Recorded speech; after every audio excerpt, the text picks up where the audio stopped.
Pode sim. Instalado exatamente na TV Carioca da Gema. E hoje mais uma entrevista, mais um bate-papo, muito mais um bate-papo que uma entrevista, porque a gente vai dissecar tudo sobre criminologia, tudo sobre segurança. Enfim, nós vamos conversar com um expert no assunto, um super especialista no assunto. É um dos grandes criminologistas do Rio de Janeiro, do Brasil. Ele tem um histórico muito longo de casos defendidos por ele e de sucesso na carreira profissional.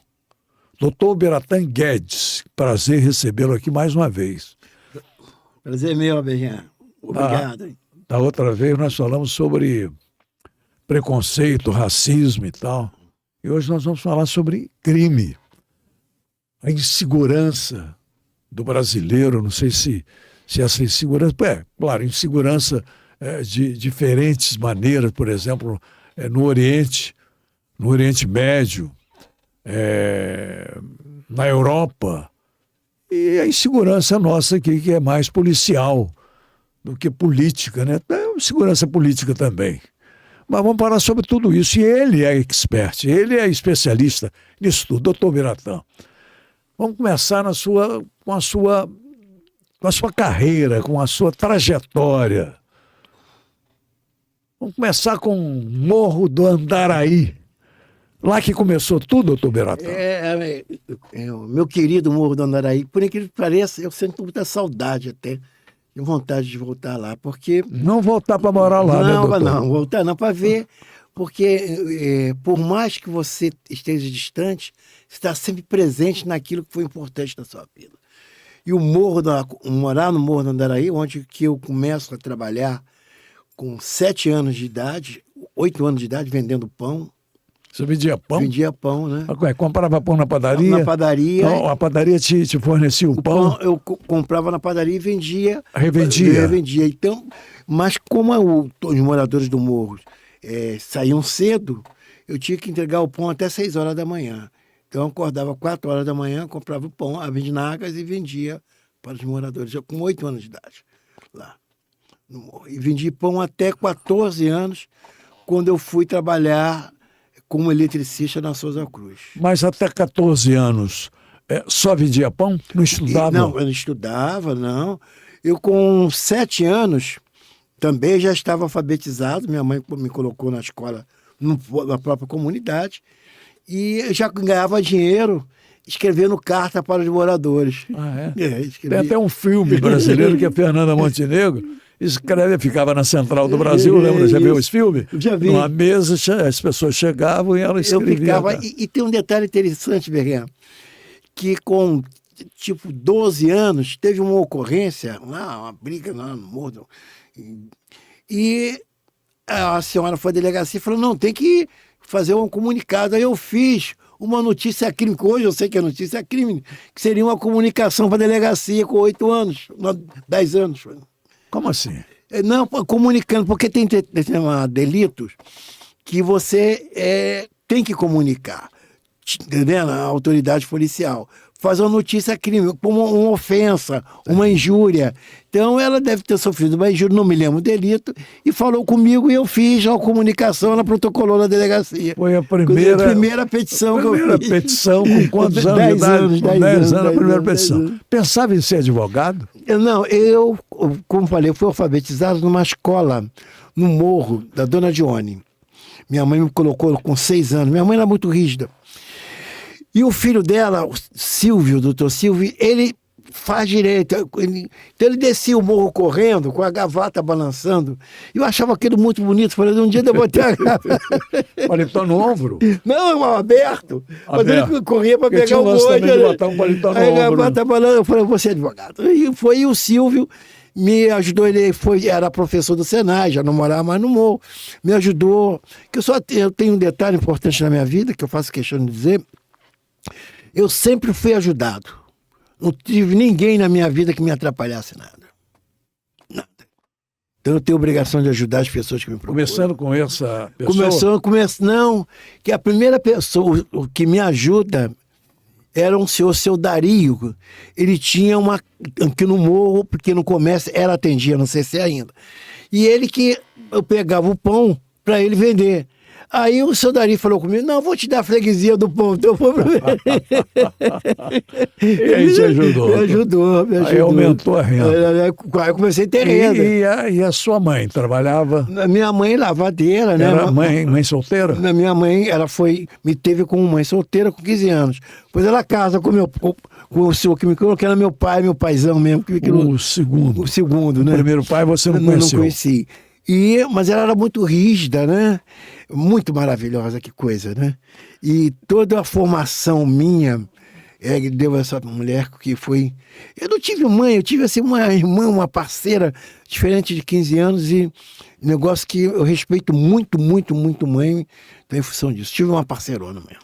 Bom, aí você já com quantos anos? Quando você se inspirou no advogado, no amigo que dizia... Desde pequenininho, já 9, 10 anos, já estava me inspirando achava no Silvio. bonita aquela gravata balançando para um lado com ele e descendo o morro. Ele morava lá também. Morava. Depois ele sai do morro. Mas ele era bem sucedido já, não? Ele foi professor do Senai, depois ele passou a ser professor de Direito do Se Senai. inspirou nele?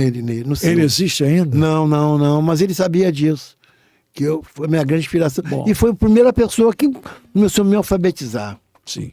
Aí você, a partir daí, partiu para que tipo de trabalho? Eu trabalhei na Souza Cruz como eletricista e saí para ir para o Exército, voltei.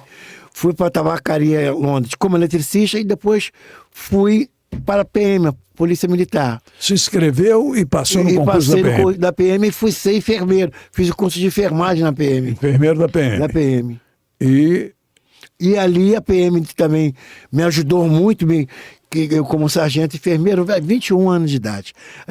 Quando eu saio, eu me formo sargento, eu retiro minha família do morro, a casa para minha mãe na rua, aquele negócio todo.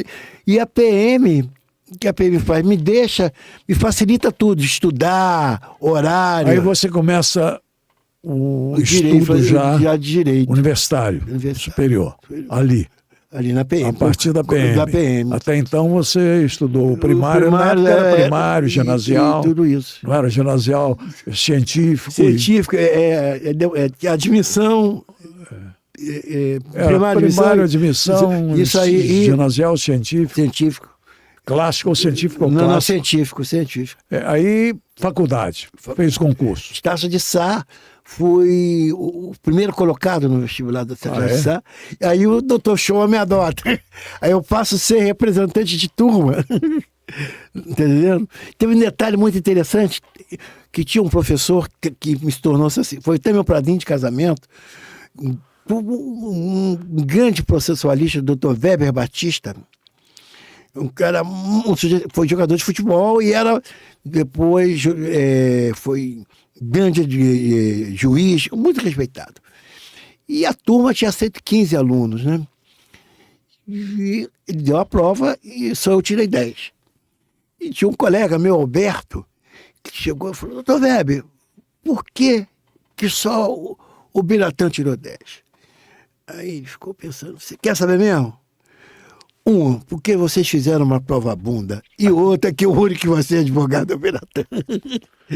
E o doutor Weber, ele curtiu muito, né, essa caminhada minha, que eu fui... E aí, durante o período da faculdade, estudando muito, naturalmente, já com a tendência para o direito penal. É porque você... Como eu lhe falei, eu tenho uma inspiração no morro. E no morro você só conhecia o advogado criminalista. O civilista você não sabia que existia. Doutor, eles chamavam o advogado criminalista de advogado de porte de cadeia. Por quê? Não, isso é porque o que o advogado na minha época era muito valorizado. Mas não tinha esse tinha esse jargão, mas não tinha, porque não era um ranço, isso? O advogado criminalista, quando eu começo, era o advogado mais conhecido do país. Por quê? Tem que correr atrás também. Não, porque eu posso contar a história do advogado criminal? Claro, eu quero porque isso. Quando eu começo, naquela época não tinha televisão. antes. Então, os grandes advogados, Heleno, Laércio Peregrino, todos eles faziam os grandes... Evandro, eles faziam os grandes júris, que era um grande teatro. Então as pessoas iam para o tribunal do júri. Era um grande teatro, tinha fila de pessoas para assistir. E isso atraía. Todo mundo queria ser criminalista. Em determinado momento, você tem a repressão. E esses advogados, que eram os grandes advogados, começam a defender os presos políticos que eram de classe média alta. Aí são valorizados os advogados criminalistas. Então isso atraía a gente. E eu fui para o primeiro tribunal do júri, segundo tribunal do júri, estagiar na Defensoria Pública. E era o único pretinho, e aí foi fazendo júri, foi crescendo. Tinha um defensor público, Zé Augusto Araújo Neto, que chegou até a ser desembargador, que foi me ensinando todo o caminho. Tá entendendo? Como eu te falei, eu sempre tive pessoas que me ajudaram. Qual era o nome dele? José Augusto Araújo Neto. Ele era desembargador. Ele era defensor público, depois foi a promotor, depois foi desembargador. Um detalhe aí, você falou em show, que o advogado criminalista, ele se envolve naturalmente com julgamentos populares, né? No auditório, com promotor, juiz, advogado de defesa e tal, e aquilo naturalmente dá uma transparência muito grande através da imprensa. E eu me lembro, você citou isso, eu me lembro do julgamento do Doca Street, que foi um show. Eu participei desse trabalho de transmissão que eu coordenei e dirigia na época o jornalismo da Rádio Nacional. Meu companheiro Mário Silva, um outro advogado, que é advogado também, o Alfredo Carlos da Conceição, foram para lá, para Cabo Frio, e eu aqui ancorando, né, os trabalhos, e eles transmitindo, só a Rádio Nacional transmitindo, que só a Rádio Nacional tinha linha para isso. As outras emissoras não puderam, nem a televisão transmitiu, e nós fizemos com exclusividade, e foi um show, mas Evandro, um show, né? Evandro Barreto, aquele advogado. Evandro Liz e Silva. E o advogado de acusação, o Barreto. Tinha o promotor lá. Tinha o promotor e um advogado de acusação também, da família da Ângela. Eu não me lembro. Eu me lembro do Evandro, que ele criou. Evandro, que ele defendeu. Ele defendeu e criou a legítima defesa da honra. Legítima defesa, ele criou isso. Foi criado ali. A tese ele criou ali. Então foi um show. Eu me lembro que a gente transmitia pela Rádio Nacional. Não foi o Heleno Fragoso que foi? Heleno Fragoso. Heleno Fragoso. Exatamente. E show, eu me lembro que a Rádio Nacional transmitiu com exclusividade, e eles contavam que as gravações nas novelas da Globo, eles paravam para ouvir o Evandro e ouvir o Heleno. Porque era aquele réplica, tréplica, um negócio de show, mas show. Então isso era a porta de entrada para que todo mundo queria ser criminalista. E aquilo demorou mais de 24 horas. Varou a noite, vazou a noite e o julgamento foi uma loucura, né? E nós transmitimos aquilo, e você citou no show, o caso do show. Do show, foi realmente era show. Isso. E isso, todos queriam ser advogado criminalista, porque eles já não ganhavam muito dinheiro. Mas aparecia muito. E os outros casos que chegaram também, Cláudio Alecim Rodrigues e tantos outros mais. O outro aí vai surgindo, né? Realmente. Então, o advogado que trabalha nessa sua área, ele trabalha numa situação de perigo também, não, doutor? Não, isso não existe, isso aí não tem perigo. Porque se tivesse o perigo do advogado, teria o perigo do médico que atende uma pessoa, um delinquente. Não tem perigo, você tem que ter postura com o cliente, porque muitas vezes chega um cliente no seu escritório e você defende ele e você não sabe se ele cometeu ou não um crime. Ele traz o fato e você cria uma versão. Tá entendendo? E não tem risco, eu não vejo isso. Estou há 52 anos nisso aí, nunca fui ameaçado, entendendo? Você trabalha. Foi ameaçado? Nunca fui ameaçado. Doutor, aí vem uma pergunta perigosa, difícil. Um advogado, na tua área, ele tem um cliente criminoso. Ele te conta uma história. essa história não é verdadeira. Como é que o advogado criminalista faz? Bem, antes eu vou te falar, existe do advogado criminalista o direito mais perigoso, a pessoa o mais delicado para você fazer é direito de família, que envolve emoção. Sim. Entendendo? Tem um advogado de direito de família, e esse, tem um especializado. E esse envolve emoção. E você, no direito penal, você não tem adversário. Tem o Ministério Público, que não tem aquele envolvimento emocional, em tese. E agora ninguém vai te ameaçar, não tem por que ameaçar. Sim, mas vamos supor, você tem um cliente que é criminoso.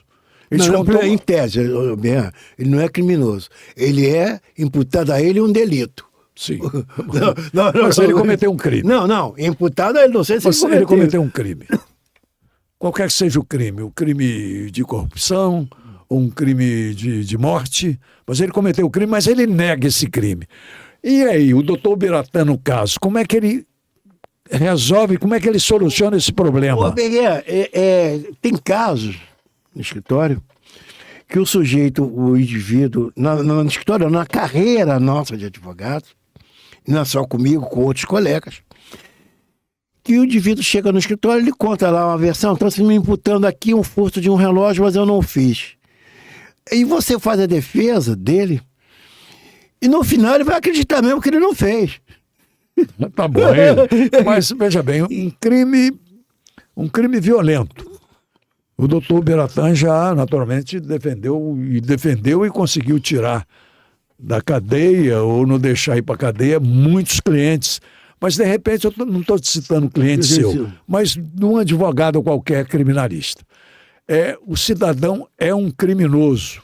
É um criminoso, mas ele procura um bom advogado. E quem é o melhor nesse ramo? Vou procurar o doutor Biratã, que ele é um criminalista, que ele consegue resolver, ele tem solução.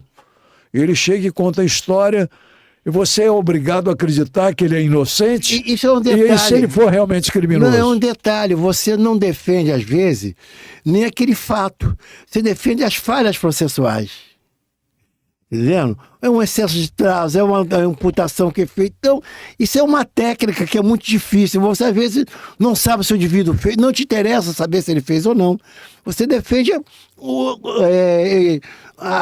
tem um cliente, que eu não vou citar o nome, conhecido, que ele foi preso. E escuta telefônica. A escuta telefônica estava 1 ano. A escuta telefônica. 1 mês antes da operação... As autoridades descobriram que não era ele, mas que estava falando, mas mesmo assim instalaram essa ação penal.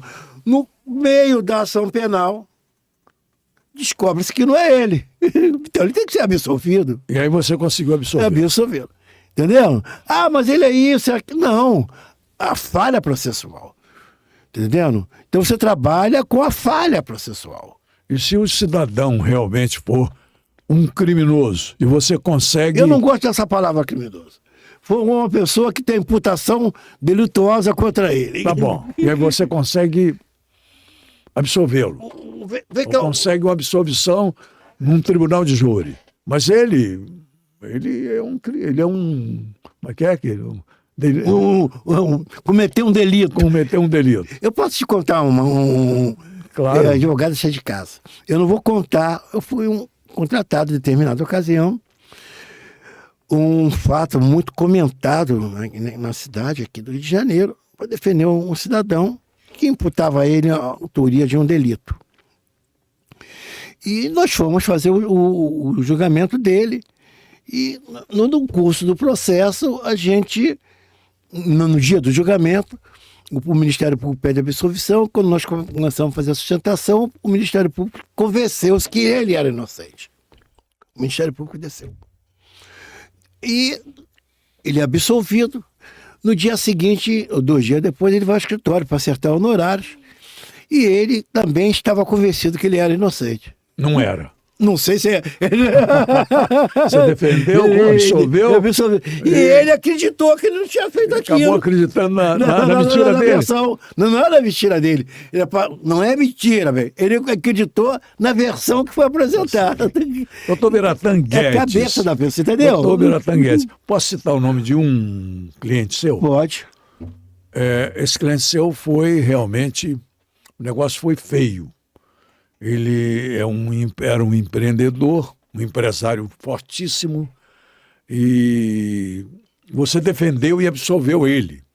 Ele chegou a ser odiado pela população brasileira, não foi do Rio de Janeiro, não, porque o negócio dele foi aqui no Rio de Janeiro. Quer dizer, as obras dele, o trabalho dele, ele construiu três edifícios que ruíram, que caíram, desmoronaram.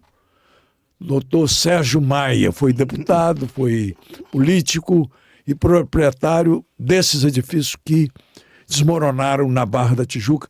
Você foi o advogado dele, defendeu ele, absolveu ele. Doutor Sérgio Maia, inocente ou culpado? Doutor? Sérgio Maia, esse foi um trabalho interessante, foi muito gratificante. Porque o Sérgio Maia é imputado a ele a responsabilidade penal pela queda do edifício. E dentro da imputação dizia que ele comprou material de péssima qualidade. E o Sérgio, no direito penal, não existe responsabilidade objetiva. Entendendo? Ou fez ou não fez. E o Sérgio era presidente da empresa. Ele tinha um departamento de compras, ele não estava no Brasil. Ele estava fora do Brasil? Ele morava nos Estados Unidos. Ah, já morava lá. Já morava lá. E o departamento dele de compra, engenheiro, lá, que comprava o material que, segundo a perícia, era um material de péssima qualidade. E toda a sociedade contra o Sérgio. Todo o Brasil contra ele. O mundo. A imprensa ia conduzindo. A televisão. E o Sérgio, nós fomos para o julgamento do Sérgio. E tinha uma associação de moradores que brigavam, uma coisa muito difícil. Eu, na tribuna, quase não conseguia falar. E quando eu saí da tribuna, veio umas 20 ou 30 senhoras atrás de mim. Quero falar com o senhor. Eu falei, vou me agredir. Eu estou falando isso aqui até com emoção. Aí ela chega e fala assim, o senhor hoje conseguiu nos convencer e provar que o Sérgio Maia é tão inocente quanto nós. Tão inocente. O Sérgio Maia é inocente, ele não tem nada a ver com isso. E essa senhora falou isso, e quando eu falo isso com o Sérgio, ele chorou muito. Porque existe uma diferença. A responsabilidade civil era do Sérgio. Ele tinha que indenizar. Mas a penal, não. Ele não foi comprar o material. Ele contratou um técnico para fazer a obra dele. Então ele não tinha essa responsabilidade. Vou te dar um exemplo. Você convida uns amigos para ir almoçar na sua casa. Tem uma cozinheira. A cozinheira vai e bota veneno na comida. Você que é responsável penal disso? Não é. Não é. Você é responsável até civil. Não, civilmente ele tem que indenizar as famílias. Mas penal não é. E foi o que aconteceu com o Sérgio. Mas ele continuou odiado. Houve uma campanha, mas depois que ele foi absolvido, realmente melhorou um pouco, mas o assunto ninguém falou mais. Mas ele não teve mais tempo, ele saiu muito magoado de todo esse quadro. Eu me lembro que foi um dia, ele foi conversar comigo e ele comprou 5 ou 6 picolés e botou os 5 no bolso. Picolé? É. Ele botou no bolso. Então ele ficou muito mal. Logo a seguir, um ano depois. Porque ele estava demente? Não, ele ficou meio atordoado, entendendo? Ficou meio mal da cabeça com a injustiça que ele sofreu. A televisão mostrou uma imagem dele nos Estados Unidos, de uma festa. E essa imagem da festa que foi ruim. Que uma coisa que você faz, eu já fiz muitas vezes com você. Abian, isso aqui é de pobre. Não fiz? Fez. Brincando. Brincando. Não é? Fiz contigo, Berrinha. Esse copo é de pobre, Berrinha. Ele tá não me metar nesse copo, não, que é um copo de pobre. Filmaram. E naquele momento. Viralizou. No mundo No inteiro. mundo inteiro. E aquilo ali foi... Ele ficou mal outra vez. Ficou mal. Ele já tinha sido absolvido por um tribunal de júri cujo advogado de defesa foi você. Foi eu. Não, isso foi depois. Eu defendo, absolvo ele depois. Isso foi antes. Isso foi antes. Foi antes. Você conseguiu absolver. Mas o Sérgio foi um grande trabalho e faria tudo de novo. Realmente foi gratificante, porque eu resgatei a ele um pouco de dignidade e a briga de indenização era outra coisa. Doutor, por que então que eu me lembro, eu estava trabalhando, estava na rádio, não me lembro, Rádio Globo, Rádio Nacional, transmitindo um desfile de escola de samba na avenida, quando um edifício desmoronou e do meu lado tinha um comprador de um apartamento, que era um divulgador de música, de disco, e ele tomou um susto quando foi divulgado aquilo, a televisão deu, nós demos no rádio, e ali ele foi condenado pelo povo, pelo Brasil, já porque depois, na sequência, ele não indenizou os moradores, doutor. Não. Aí eu não trabalhei na parte de indenização, que não é minha área. Ele indenizou 70% dos moradores. É? E criaram uma associação, os outros 30%, que aí começa a querer ganhar mais dinheiro, várias pessoas querem... Existe essa associação ainda? Não. Não sei, não acompanhei, acabou, mas né? acabou. Mas então ele indenizou 70%? 70%. Tem detalhes que eu não posso falar, que cita o nome de outras pessoas, Não, sim. mas ele indenizou 70%. Quer dizer, 70% dos moradores foram indenizados. Foram indenizados, então tá. Vamos lá para um outro, posso falar o nome de outro cliente seu? Pode. Não tem. Você conseguiu absolver também um ex-secretário de segurança do estado do Rio de Janeiro. Lembra disso? O Álvaro Lins. Lembro. Hein? Álvaro Lins. E a quem eu gosto muito, Sim. é uma pessoa que eu respeito muito, tenho um carinho muito grande por ele. Mas ele foi acusado de vários crimes, mesmo assim você defendeu e absolveu ele. É um processo político do Álvaro, porque quando a política entra no direito penal fica muito cruel. É muito difícil, porque você tem... você não tem só o julgamento do processo, tem outros interesses ali. E o Álvaro é uma das pessoas mais inteligentes e cultas que existe, que eu conheço, e as imputações formuladas contra o Álvaro realmente eram totalmente improcedentes, e graças a Deus ele conseguiu ter conseguiu absolver, mas ele estava preso, mas ele continuou sendo acusado de corrupção. Aqui acontece o seguinte, aqui no nosso país, primeiro prende para depois julgar. Não é assim que tem que ser? E você na sua experiência de jornalista, você nunca viu ninguém ser injustiçado pela justiça? Isso vem acontecendo muitas vezes. A gente vê presidiário aí de 10, 20 anos inocente, aí depois descobre, uma pergunta.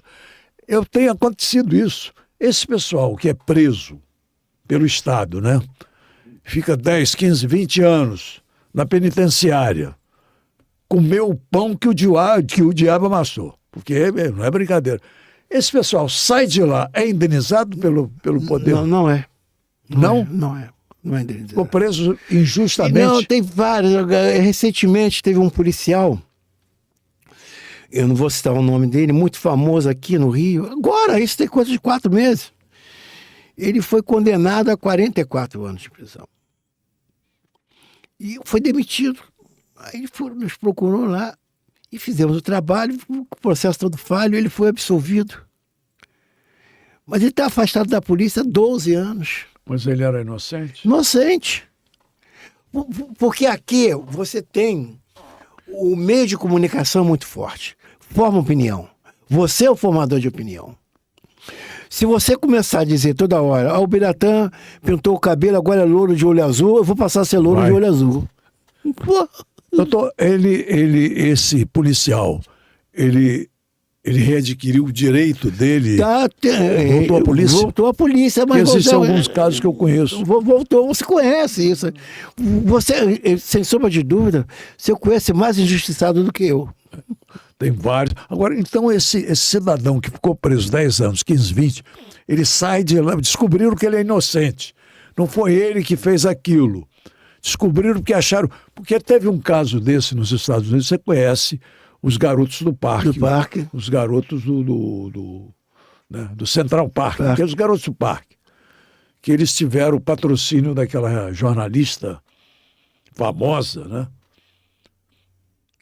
Negra, inclusive, competente, uma grande estrela, né? Da televisão, você sabe quem é? Nós vamos citar o nome dela já aqui. E ela patrocinou eles. O caso deles virou filme de sucesso. Eles foram absolvidos e cada um deles, porque o verdadeiro criminoso apareceu, ficou com pena ou ficou com remorso de alguma forma, se entregou e contou toda a história. Eles foram absolvidos e eles foram torturados pela polícia lá em Nova York. Você conhece essa história. E eles receberam cada uma indenização de milhões de dólares. Cada um deles. Aqui é diferente? Lá é diferente daqui? A legislação é outra e você aqui... Eu não conheço ninguém, nesses 50 anos, que tenha sido indenizado por ter sido condenado injustamente. Você conhece esse caso dos garotos? Eu conheço. Estou tentando lembrar o a nome. O jornalista é do Prá, né? Oprah. O Hugo lá nos lembrou o nome. Oprah. Se você tiver alguma imagem, puder mostrar, porque realmente... E essas situações nossas também, se você conseguiu, viu, Hugo, vários casos citados aqui pelo doutor Biratã Guedes, e ele está sendo muito complacente, está sendo muito... em permitir que eu faça essas perguntas, dando os nomes, inclusive. Eu acho que isso aí ele podia perfeitamente dizer, não, eu prefiro que não. Não. Mas ele está liberando para eu citar os nomes. Eu citei já 2 nomes aqui, ele falou sobre os 2 nomes. No caso do Álvaro Lins, a crítica continuou, o jornalismo, a reportagem continuou em cima dele, mesmo ele sendo absolvido, condenando ele. Mas, graças a Deus, ele agora já está bem. O Álvaro é uma pessoa muito culta, muito inteligente, e foi muito novo ser chefe de polícia. E aí vem o lado político da coisa. O lado político. O lado político da coisa. Doutor Biratã, um caso, por exemplo, e você defendeu, me permita, veja o doutor Biratã, sim, mas me permite chamar você, porque é muito jovem. O caso do Pita, veja bem, o caso do Pita, um importante empresário do futebol que transformou o Ronaldo Fenômeno num verdadeiro fenômeno, levando ele para a Europa, depois empresariando ele em vários clubes e ficou milionário. O Ronaldo ficou bilionário e o Pita ficou milionário. Como é que aconteceu o problema do Pita? Você defendeu e absolveu. Como é que foi? Conta essa história para nós. Pode ser? O seu Reinaldo ficou milionário? Não sei não. O Ronaldo ficou bilionário. Não, é Reinaldo. O Reinaldo é o Pita? O Pita Ronaldo é o fenômeno. E o Reinaldo é o empresário. O Reinaldo, a imputação que era feita no Reinaldo naquela ocasião, era de sonegação fiscal. Ah, mas você foi o advogado. E ele foi absolvido, teve uma sanção penal pequena, foi absolvido e recolheu os tributos todos. Foi mais o lado fiscal do Reinaldo, entendendo? Que havia que dizer, imputavam a ele que ele havia sonegado os tributos que ele teria que pagar. Também. O caso dele foi esse. Foi esse. Também, ele continua como empresário? Continua, é uma pessoa muito decente, muito correta também. Muito continua fazendo sucesso como empresário? Porque ele era o principal empresário brasileiro. Eu acho que eu conheço alguns empresários que pegam um jogador de sucesso, eles se dedicam muito àquele jogador, quando o jogador sai de cena, ele também sai. Ah, é? Normalmente é assim. Ele Tem outros jogadores? Tem outros jogadores. nível? Então ele vive disso, a atividade profissional dele. É uma pessoa muito correta. Tem uma pergunta aqui, doutor Beratan, que eu fico preocupado em perguntar, em questionar. Eu não sei se o senhor pode... Eu vou deixar isso para o final. Não, então. pode fazer a pergunta. Pode, se o senhor falar que não tem condições, eu falo. Pode fazer. Não, vou deixar para o final. Não, pode fazer. Vou deixar para o final. Não, pode fazer. Eu estou à disposição. Não, porque tem muita coisa, né, doutor? A sua carreira, a sua trajetória como advogado, criminalista, é muito longa. Eu tenho um orgulho muito... muito... O senhor é vitorioso, ninguém pode negar isso. Eu tenho um orgulho muito grande, que eu comecei isso em 1980. Eu defendi Gilberto Sebastião da Silva Santos. Quem é Gilberto Sebastião? Era conhecido na época como Charlie da Cachoeirinha. Charles. Da Cachoeirinha. Charlinho? Isso, da Cachoeirinha. Charlinho? Mas sobrinho do Sabará. O Sabará. Do Sabará. Quem prendeu o Charles foi um grande Elito Pires, Elito Pires, que era também meu amigo. E o Charles tinha, naquela ocasião, acho que 40 ações penais, 30 ações penais. Você defendeu o Charles? Charles. Mas ele ficou preso ali, né? Não, deixa eu chegar. Aí o Salles, eu fui defendendo o Gilberto Sebastião da Silva Santos. Isso, Gilberto tem 1, 2, 3, vários processos iniciando, né? E o último processo do Gilberto, ele falou, doutor, depois de 30 processos, ele chegou a essa conclusão. O homem que tem vergonha não deve ter processo todo dia. E saiu. Saiu do crime? Saiu, sumiu. E a coisa de 2 ou 3 meses, o Gilberto me ligou. Tô com saudade do senhor. Ele tá vivo, fora do estado, mora no interior. Quer dizer, então você resgatou, saiu da Cachoeirinha. Isso é muito bonito, não é? Eu vou fazer aquela pergunta, mas antes eu queria falar ainda sobre esse caso do Charles. O Sabará era o bandido mais procurado. Qual é aquela comunidade? Não é bandido, delinquente, Cachoeirinha. Não, Cachoeirinha. Cachoeirinha. E a delegacia em frente ali, perto, era aquela 25ª delegacia. Cujo o chefe da SAL, o Sevig, o Elinto Pires, né? Elinto Pires, é. E tinha a equipe dele, que eu me lembro, que eu fazia muita reportagem de polícia na época também. Era o Paulo Araújo, era o Duque. Era o Jangada, que era compositor de São Carlos. O Elinto também era compositor de São Carlos. O Elinto também era compositor de São Carlos. Eu consegui por Elinto que a Zaira gravasse uma música do Elinto.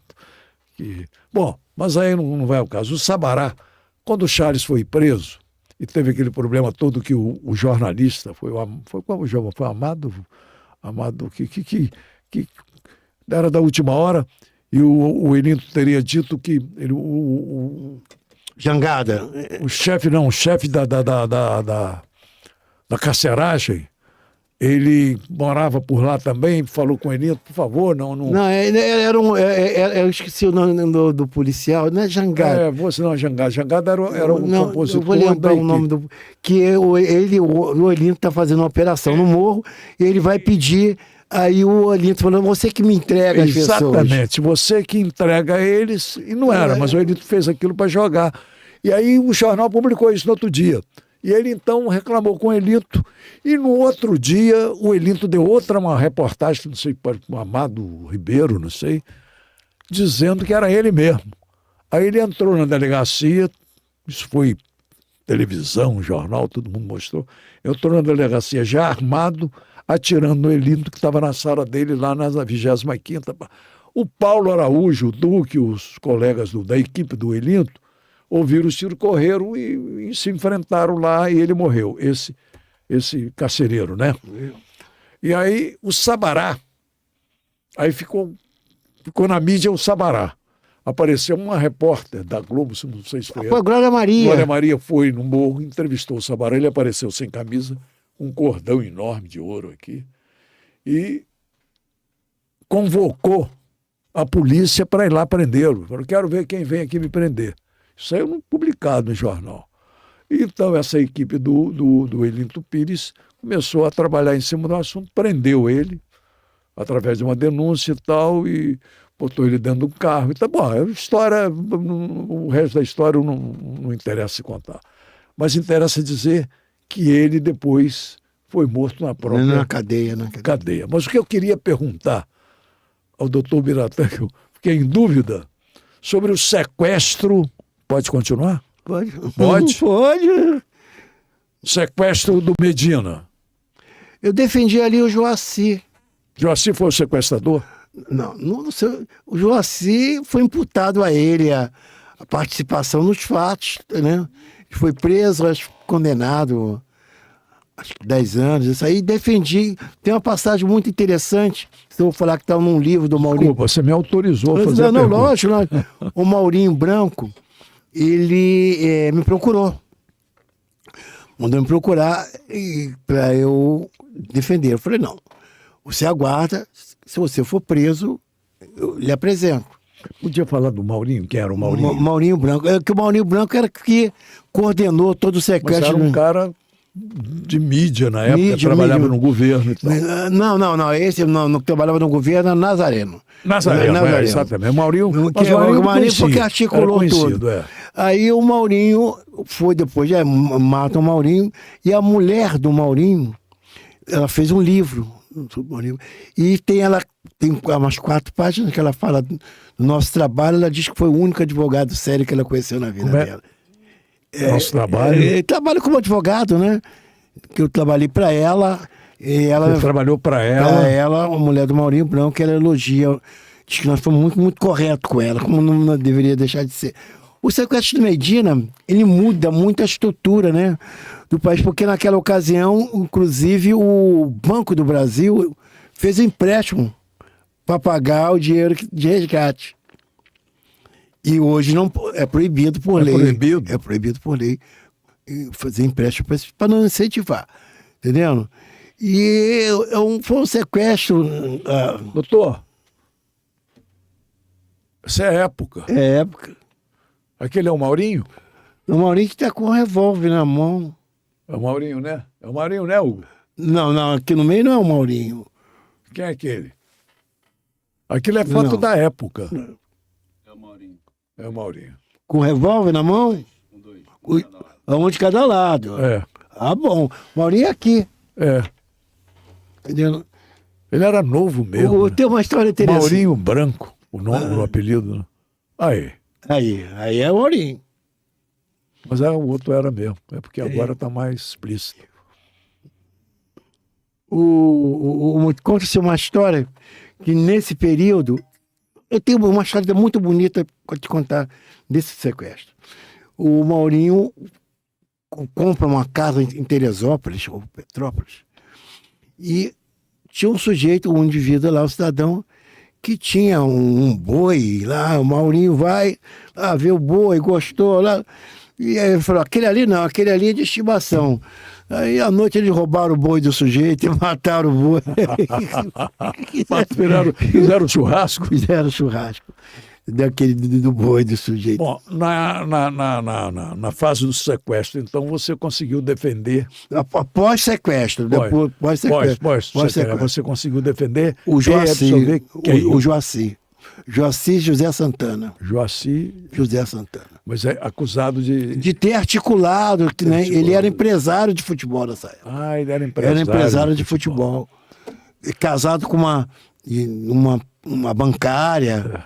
E eu consegui absorver. Aí agora eu também posso falar? Pode, eu encontrei o Aberrian. Não, o Aberrian é meu amigo, eu amo o Aberrian. E eu estava caminhando pela Avenida Atlântica, um domingo de manhã, e eu encontrei o Joaci. E aí o Joaci chega, senhor, obrigado, doutor, que o senhor fez por mim. Se o senhor matar alguém, diz que foi eu. Aí o falou, corrido. Aí eu falou, esse aí que foi acusação sequestrador do Medina, mas mora aqui na Atlântica. Aconteceu isso. Então eu estou te entrevistando também. Perfeitamente. A gente estava caminhando no calçadão, eu com o doutor Biratã, nós dois. Aí, de repente, um cidadão, olha, doutor Biratã, o senhor me abandonou, você sumiu. Onde é que você está? Aí foi lá, abraçou o doutor Biratã. Aí o doutor Biratã me apresentou a ele. Se eu matar alguém, foi eu. Aí fomos, se você matar alguém, diz que foi eu. Aí fomos andando, caminhando. Doutor Biratã, sabe quem é ele? Eu falei, não, doutor. Ele estava envolvido no sequestro do Medina. Eu falei, doutor, defendeu ele? E aquele sequestro foi realmente... Mudou a história do sequestro. Tem alguma coisa aí do Hugo? Vou colocar ali. Ali? Doda, É. Preá, Esse aí é um deles? Gilberto da Silva, Você conheceu eles todos? o Maurinho Branco, conheci todos eles. Isso aí já também foi de sequestro. Sequestro. Mas não está aí o Maurinho? não, outro que você citou agora. O Joaci não. Você ficou de fora. No sentado. Foi no sentado. Foi no Você não sentou, João. Agora me diz uma coisa. Nunca mais viu o Joaci? Não, nunca mais vi. Sumiu, acho que não mora mais aqui. Entendeu? Nunca mais vi. Hoje no poder público não pode mais emprestar, no caso o Banco do Brasil. Não pode mais. Naquela época podia. Não, foi o único que teve que receber empréstimo. Foi... Então, ainda sobre esse sequestro, lembra daquela grande, fantástica jornalista policial? Elba... Belisa? Albeniza Garcia. Albeniza Garcia, uma grande jornalista policial. Mas tinha o Valdinár Ranulfo, Valdinár Albeniza Garcia. É. Tinha vários. Tinha vários deles. Vários de polícia, especializados em polícia. E então, ela foi chamada lá para Por resgate foi ela e um advogado, Nélio Andrade. e falaram assim, tem que ter a presença da Albeniza. E foi com o advogado, foi com o Nélio Andrade. Nélio Andrade, que era um grande advogado também. Eles saíram até com um passarinho na mão. O Medina veio um gavião. Tá vivo o Nélio Andrade? Não, o Nélio Andrade morreu. É? E a Albeniza também faleceu. Não, a Albeniza eu sei, ela é minha companheira, minha amiga, minha colega de profissão, e ela não ganhou dinheiro nenhum. E ela era uma mulher pobre, uma grande jornalista. O Nélio participou daquele resgate. E ela foi convocada, ela foi... A Albeniza, foi exigida a presença dela, né, para evitar... de um advogado e de uma jornalista. Ela vai com o Nélio. Vai com o Nélio. Com o Nélio. Isso é bom. Esse aí foi um dos casos do doutor Ubiratã Guedes, né? Citado, quem é? Albeniza. Albeniza, grande Albeniza, grande figura, grande jornalista, né? Muito querida. Querida, muito correta. Corretíssima. Poxa, magrinha. Ela fez isso tudo, se arriscou e não ganhou dinheiro nenhum. Morreu pobre. Pobre. Morreu muito pobre. Albeniza. Eu ia muito escritório, ajudei bastante a Albeniza. Né? Doutor Ubiratã, a gente está... Depois dessa, eu acho que a gente pode perguntar qualquer coisa. O Rio de Janeiro, doutor Ubiratã, o Rio de Janeiro, ele tem um problema sério de criminalidade, doutor. Qual é a solução para isso? É um negócio muito complicado. Eu entendo que você tem que dar chance dos menos favorecidos conseguir alguma coisa. Eu sempre estudei em escola pública. E aconteceu um negócio na minha vida, você tem que ter uma integração social. Que marcou muito, posso contar aqui? Claro. Eu sempre falei que eu fui bom aluno. Eu, com 8 anos de idade, estudava na escola pública. E naquela ocasião, a classe média toda estudava em ensino público. E a classe pobre também. E então você tinha aquela interagia. E a professora me leva para estudar na casa dela, com o filho dela, que não era bom aluno, eu era bom aluno, ela me leva. E eu cheguei em casa, eu falei com a minha mãe, um dia eu vou lhe dar uma casa que tenha descarga, porque minha casa não tinha descarga. Não tinha. Então eu vi, mas eu estava interagindo, então eu aprendi naquele dia que existia uma casa com descarga. Era uma lata de querosene para jogar no vaso. Então, e tinha aquela... Entendendo? E hoje não tem mais. Então, por que eu digo que não tem? Eu não sei se eu já contei isso aqui no programa, no outro programa. Eu estava indo para minha casa, eu morava já em Copacabana. Eu tinha um carro de luxo. E veio um grupo de garotos. E eu soltei para comprar jornal e começaram a perguntar se era jogador de futebol, entendendo? E um outro chega e falou assim: o senhor é dono do movimento? Eu falei, não, Eu estudei, sou advogado e comprei o carro. Por que ele fala isso? Porque ele não tem aquela... não interagia o pobre com o rico como foi no meu tempo. Então, para ele, o ponto de referência de sucesso de um garoto pobre, negro, preto, era o dono do movimento. Então, aquele menino já estava preparando a cabeça dele para um dia ser o dono do movimento. Entendi. Então, isso que não pode acontecer. Isso não pode. Você tem que ter uma integração social. Dar chance ao garoto pobre do morro de estudar e saber que ele pode chegar, saber que ele pode ter a descarga na casa dele trabalhando. Isso que tem que acontecer. Doutor, o doutor Beratan já sofreu em algum momento alguma situação de preconceito, de racismo? Nunca. Eu não posso falar isso. Eu sempre, você me conhece bem, eu sou muito reservado, né? Muito. Isso, mas nunca, entendeu? Eu sofri mas eu me protejo, porque eu não, desde pequeno, nunca fui de me expor, mas nunca sofri, graças a Deus. O doutor Beratan tem uma história que ele parou num posto de gasolina dirigindo um carro, Mercedes-Benz, e o frentista lá chegou e perguntou se o patrão não estava perto. Como é que foi essa história? Não foi. Não foi posto de gasolina, não. O doutor Ari de Carvalho. O doutor Ari de Carvalho era o presidente do jornal O Dia. Da editora do jornal O Dia, o dono. O dono do jornal. E o doutor Ari tinha um carinho muito grande por mim. Eu, advogado de jornal. E o doutor Ari fez uma festa, 100 anos de jornal O Dia. E eu sou um dos convidados. E eu cheguei lá no restaurante, encostei o carro. E veio lá o rapaz do estacionamento e perguntou: o senhor vai entrar ou vai aguardar aqui dentro do veículo? Eu falei: se o senhor deixar eu entrar, eu entro, porque eu tenho convite. Aí eu conto isso pro doutor Ari, ele ria, só o senhor, doutor Beratan, que não liga para essas coisas. Foi engraçado, tornou-se a graça ali da mesa. Posto de gasolina, então não aconteceu. Não. Foi esse, foi lá. Então, o lance foi só esse, no posto de gasolina não aconteceu. Não, mas o que acontece é que a minha mulher fica muito... Às vezes ela fica chateada, né? Que a gente chega em qualquer lugar e se for jogador de futebol, ela não, ele estudou, ele é advogado.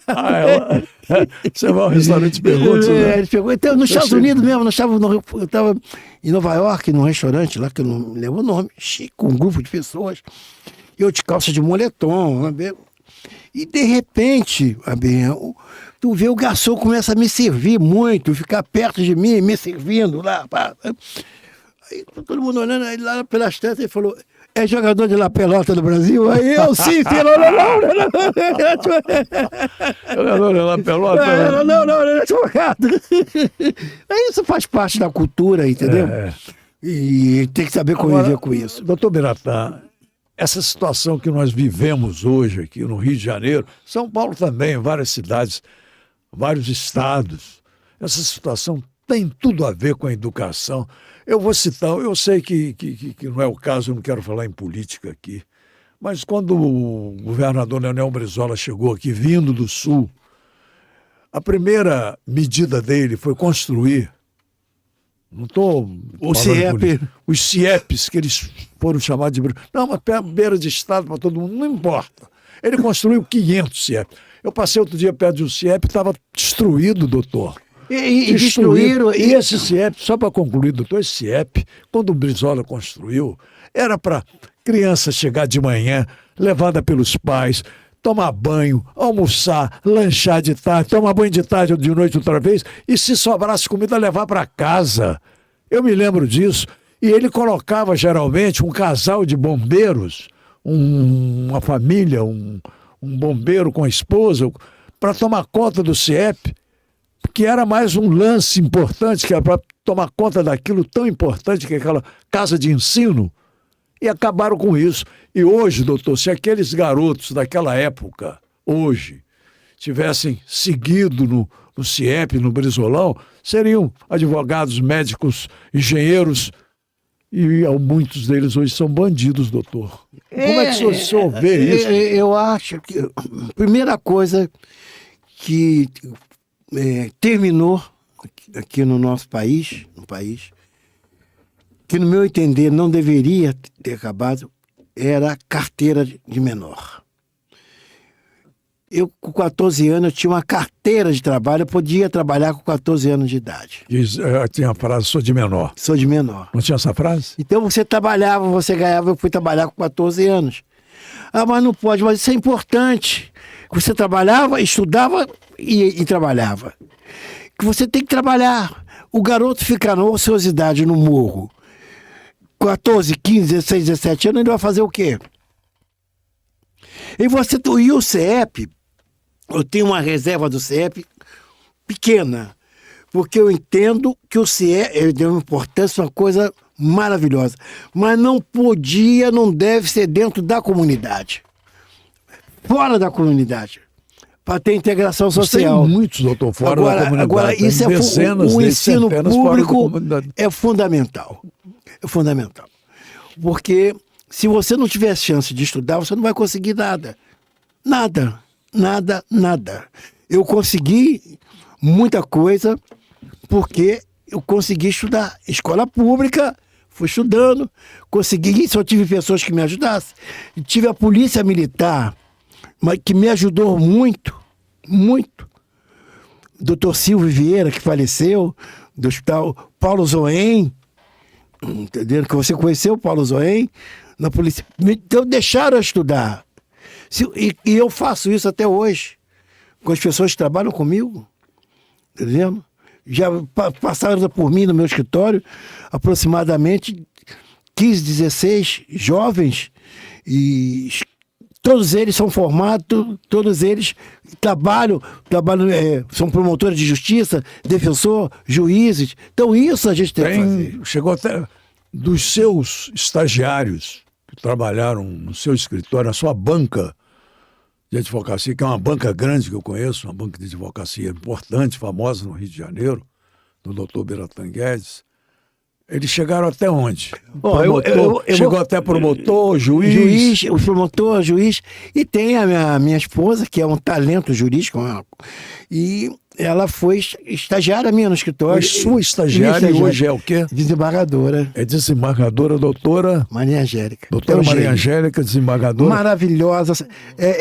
Da área criminal. Ela sabe tudo de direito. É brincadeira, ela... em termos de direito... Foi sua estagiária. Minha estagiária. Entendeu? Mas tem outras aí, que eu não vou citar o nome, que foram de estagiários, várias.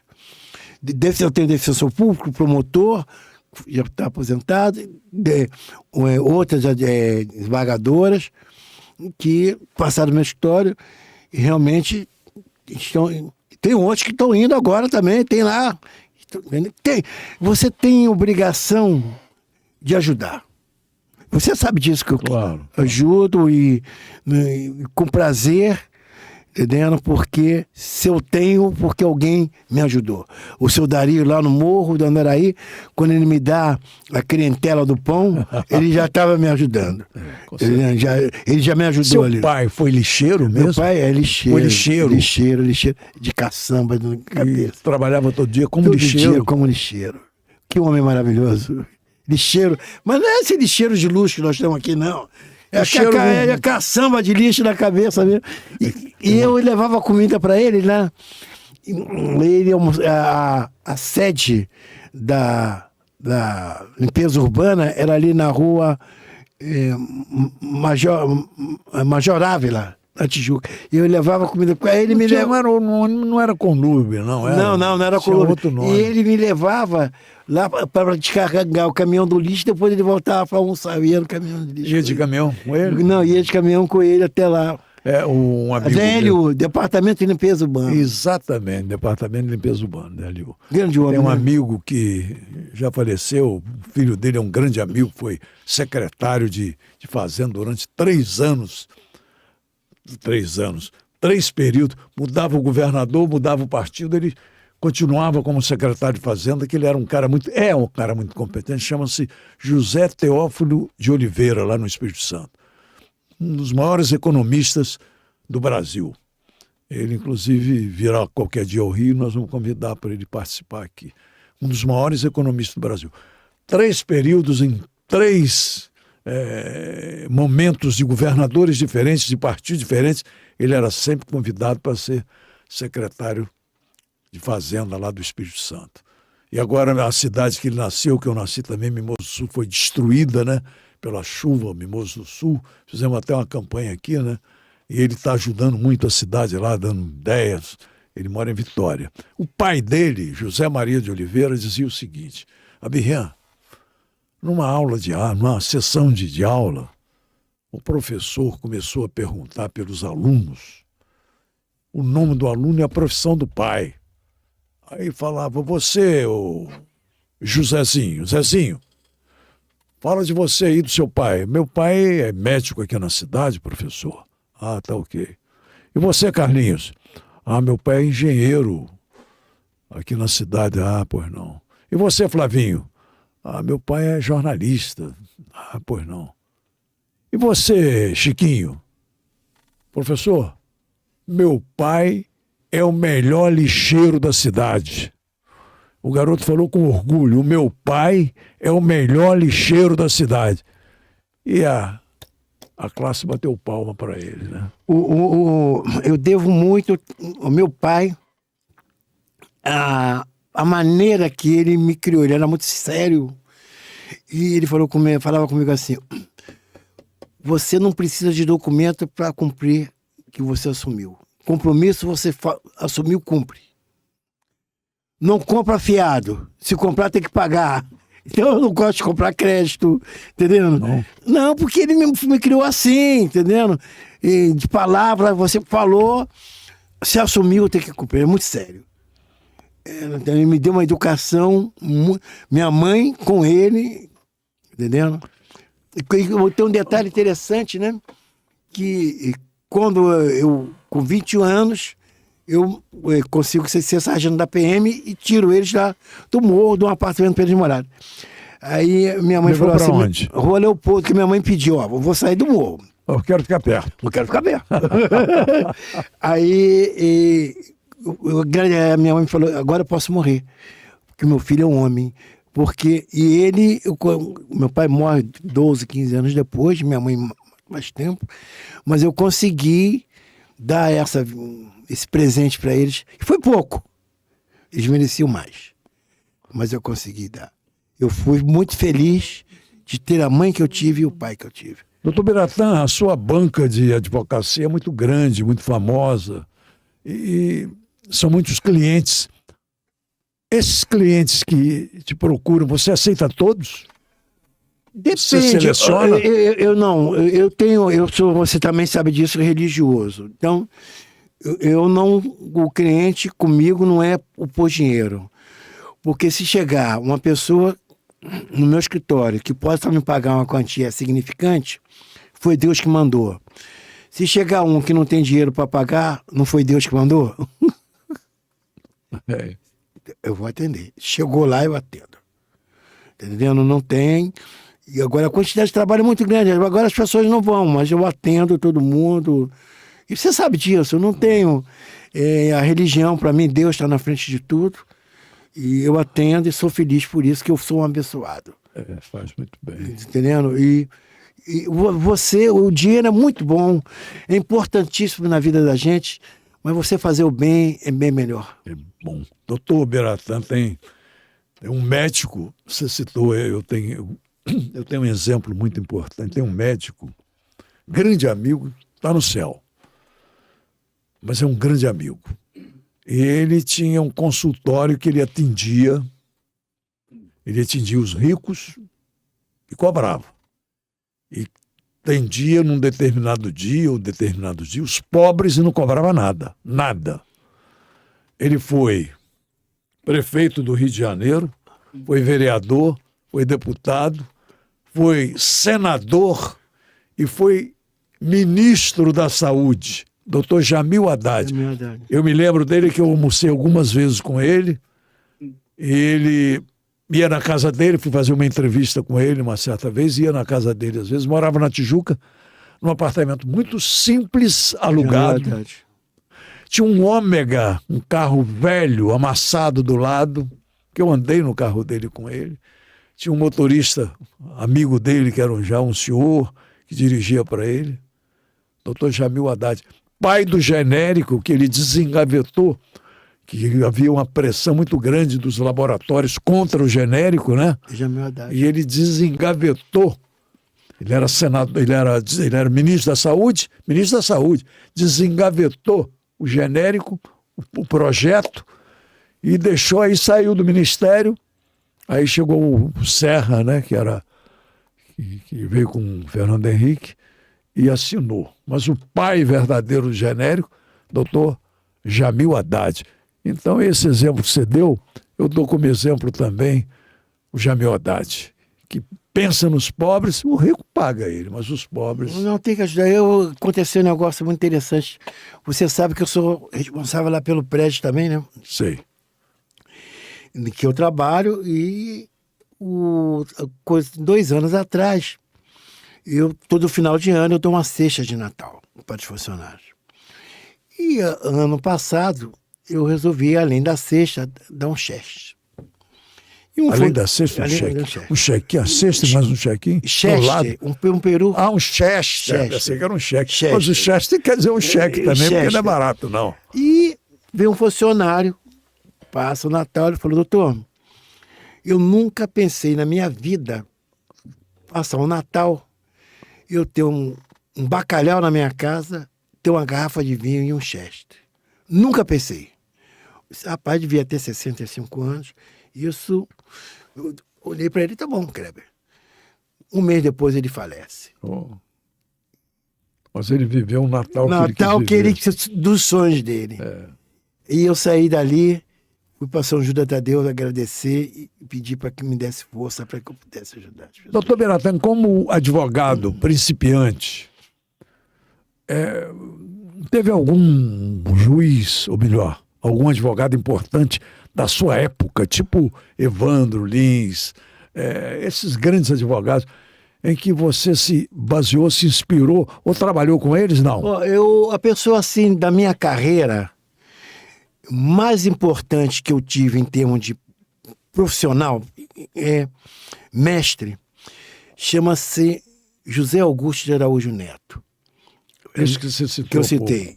E teve depois o Biscaia, que também foi meu professor. Então, esses dois, eu vi, José Augusto me conduziu.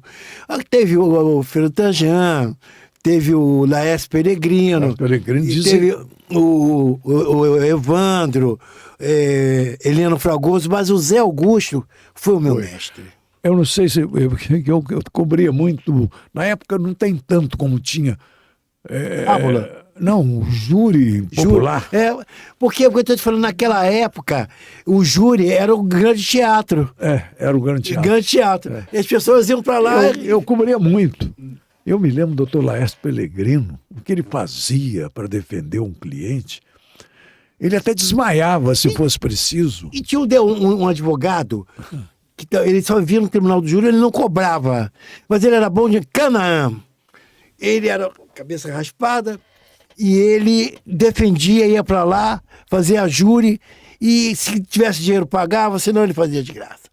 E era um excelente advogado. E tinha o Humberto Teres, que eu falava assim, o doutor Humberto só tem... Outra fera também. Dentro dessa cabeça só tem inteligência. Ele era bom demais. O Humberto Teres, ele cria a tese da continuidade delitiva do delito. Que é isso? Se você pratica vários delitos em série, você tem a pena base do primeiro delito, mas você não vai repetir aquela pena 12, não.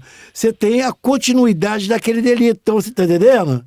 Delitivo daquele delito. 1/3 da pena com base amparado naquela primeira pena base. Entendeu? E diminui sensivelmente. E no caso da Lu, não sei se você lembra a Lu, sim, era uma moça que namorou com o Vanderlei, ela namorava ela foi namorar o Vanderlei e eles mataram, segundo a denúncia, mataram aqueles namorados que antecederam o Vanderlei. E ele deu a continuidade delitiva, ela respondeu por 3 ou 4 delitos, foi condenada a 18 anos. Então, Humberto Telles cria essa tese da continuidade delitiva no crime de homicídio. Quando se fala em defender uma tese e criar uma tese, são casos diferentes? Não, você criar uma tese... Eu tive um trabalho agora, esse é muito recente, tem, acredito, 10 anos, não sei, que é um casal, um grande arquiteto, morava com um outro homem. E o marido dele, em tese, começou a agredir e eu pedi que fosse concedido a ele as medidas protetivas da Lei Maria da Penha. Mas a Lei Maria da Penha, em tese, é para mulher. Mas ele... Aí a juíza de primeiro grau falou, não cabe para ele porque é uma lei específica. E eu recorri. E um desembargador, que eu faço questão de dizer o nome, Joaquim Domingues, ele falou, não, a Constituição diz que todos são iguais perante a lei. E ele foi o primeiro no Brasil. É mesmo? E passou a existir isso? Passou a existir isso. A partir desse passou trabalho. A funcionar? Funciona isso. Trabalho seu? Trabalho meu, com a decisão do Tribunal de Justiça desse desembargador. Entendeu? Hoje, por exemplo, a Justiça, ela porque tem aquele negócio da balança, não é? Não tem um negócio da balança? Da Justiça. A Justiça hoje funciona como funcionava antigamente. Funciona. Ela tem o mesmo peso, tem a mesma... Tem. A Justiça é muito... Eu, como advogado, vou dizer, às vezes é até muito dura demais conosco. Mas aí funciona. Na minha casa, você conhece bem, só frequenta quem é da Justiça, exceção é jornalista. Desembargador. Então você... agora aumentou a população. Quando você aumenta a população e diminui a oportunidade para o menos carente conseguir alguma coisa, você aumenta a criminalidade. E aumenta os processos. Essa é a matemática que não vai falhar. Não é isso? Você vê que tempos atrás você não tinha assaltos na rua. Nós já atravessávamos a rua, andávamos de madrugada na rua, não tinha assalto. Não é isso? Você não alcançou isso? Claro. Quando eu cheguei aqui era assim. Cheguei em 1959 aqui no Rio. Mas essa pena, por exemplo, 400 anos de prisão. O que quer dizer isso? Isso não recupera ninguém. Mas o que quer dizer isso? Isso é uma prisão perpétua. Ele não vai cumprir. Mas ninguém cumpre. Como é que é isso? Por quê? Cumpre o máximo da pena, agora aumentou para 40 anos. 40 era 30. 30 agora 40. Mas também não cumpre 40. Não cumpre que tem benefícios. E quais são esses benefícios? Você tem... Porque a finalidade da pena não é restabelecer o dano que o indivíduo causou. Não é. Senão, ele matou, ele não vai ter... Não é isso? A finalidade e o objetivo da pena é um só. Recuperar o indivíduo para a sociedade. Essa é a finalidade da pena. Mas o cidadão... Então você tem a progressão de regime. Essa progressão. Se o sujeito é condenado a 30 e essa progressão do regime chega a 4 anos? Não. 30 você divide... Primeiro, para ele ter que cumprir 1/6 da pena. E aí? Aí você divide 30 por 6. Entendeu? Vai dar o quê? 8? 8 anos. 9 anos. E o cara sai com 9 anos? Não. Aí ele passa para o regime aberto. Entendeu? Mas continua... regime aberto, continua ele vai condenado. Condenado. Aí depois ele tem as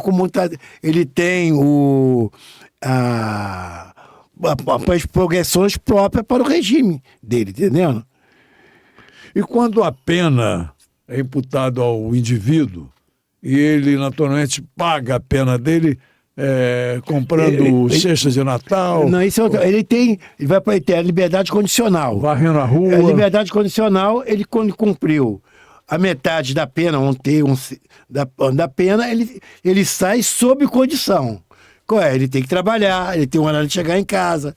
E hoje também tem uma coisa que eu até acho que é um tanto quanto agressivo, que tem a tornozeleira, né? Quer? Tornozeleira. Como assim?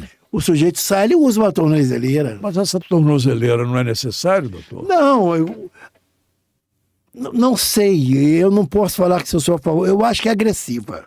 É, Que o sujeito é discriminado no meio da rua. completamente. Totalmente discriminado.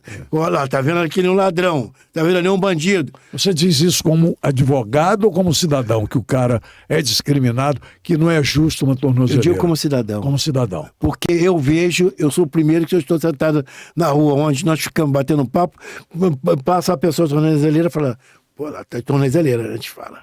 Tá em cana. Tá vendo? Aquilo ali é bandido. Então, discrimina. Eu acho que a sociedade não tem esse direito de você rotular o cidadão. Doutor Biratã, eu volto a falar sobre aqueles 400 anos de prisão. Por que condenar 400 você não vai cumprir nem, Não, nem mas 40? não é condenar 400, só é condenado a 400 anos quem tem 15, 20 processos. Ele tá Mas não preso. vai não Mas vai... você tem que julgar. Então ele vai cumprir, tecnicamente, quase que integralmente aquela pena dele. Ele não vai cumprir, doutor. Entendendo? 400 anos ele vai cumprir. Não, mas ele vai cumprir de 400 anos, você vai falar que não é o que acontece. Não, ele vai reduzir para 40, não, ele vai cumprir 40 anos de cadeia. Isso não, às vezes nem 40, doutor. Mas, Benhã, 2 dias de prisão é uma desgraça. Ah, claro que é. 2 dias de Doutor, prisão. Mas o cara que comete um crime hediondo, ele tem que ficar muito mais de 2 dias. Ele tem que ficar... Eu não tenho... Eu sou contra a pena de morte, mas uma prisão bem longa... Eu não tenho essa capacidade de julgar, então eu não posso crime falar. hediondo, doutor. Eu aprendi a defender. Eu não aprendi a eu julgar. sou contra matar, sou contra torturar. Torturar é um negócio terrível. Benhã. Terrível. É mau, é cruel. Eu sou Agora, prender o indivíduo Benhã, que cometeu um a crime sociedade tem que entender hediondo, que qualquer um de nós está sujeito. sujeito a praticar um delito. E até a lei prevê isso. Que te dá legítima defesa e dá excesso. Entendendo? Qualquer um pode cometer um delito. A lei não foi feita para o pobre, para o pretinho só, não. Para todos. Qualquer tipo de delito. Onde nós podemos praticar o tráfico de entorpecente. Você acha possível? Não acho possível, eu acho. Você tem Não é um filho impossível. doente, precisando de tratamento médico, você está sem Mas você não dinheiro. pode procurar outra maneira, Está doutor? sem dinheiro. Posso falar? Outro pode. Sem dinheiro, e vem um indivíduo e fala assim: ó, se você pegar aqui essa droga, entregar ali, eu te dou o dinheiro que você quer. O seu indivíduo não é capaz de fazer? Doutor, Não é mas aí capaz. é diferente. Não, Eu tô não. falando um não, crime não, hediondo. Não, é capaz de. É capaz Crime de. hediondo, Mas é doutor. capaz de fazer ou não é? Eu acho que muita gente pode fazer. Fazer com cabeça fraca? A gente é cabeça fraca. Então qualquer um pode fazer.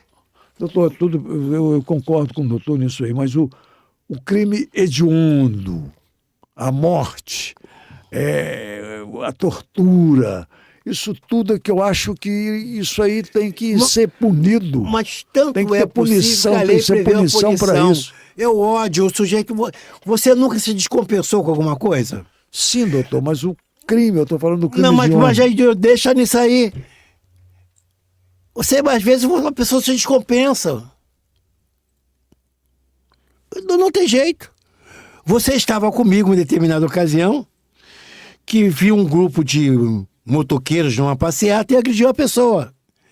E que eu entrei e falei: para, não faz isso. Lembra? Não, você falou, para que estão filmando você. Eu falei: estão filmando você aí, você tem família. Os caras se afastaram. Você tem família, eles se afastaram. Mas eles não poderiam cometer uma Aquele vitalidade. saco da filmagem foi bom. Não foi?